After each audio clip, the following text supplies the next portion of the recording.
Chapter 1's Dark World is unique in such that we begin in one dark world to then move on to another to have our adventure. We start in Castletown and move on to Card Kingdom later on. But before we actually get to Card Kingdom Dark World, we travel through this strange primordial area that is just plain weird. The ground appears to be made of stone, but also seems to have several grotesque holes poking out of its walls. Weird imagery is present all over this place. Eyes are etched into the walls like hieroglyphics. We find these big piles of white dust everywhere. Not to mention these weird moving punching bags that move around as we walk by. Everything else about this area feels empty.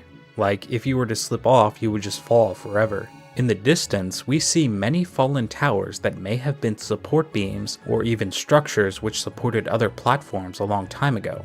As we are told, the Dark Worlds are determined by the surrounding area and objects. If this was the school supply closet, then I feel like we would be seeing more, supplies?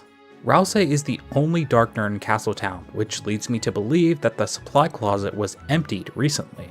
There is also a chance that everything that was in the supply closet was simply moved to the unused classroom. We can see chalk dust in the corner of the unused classroom after we leave, so maybe everything was moved in there. Although it does imply that the supply closet was primed before Chris and Susie's arrival. The important thing to note here is that there is a space both here and in Chapter 3 that doesn't seem to be directly influenced by the light world. We'll get back to that later though.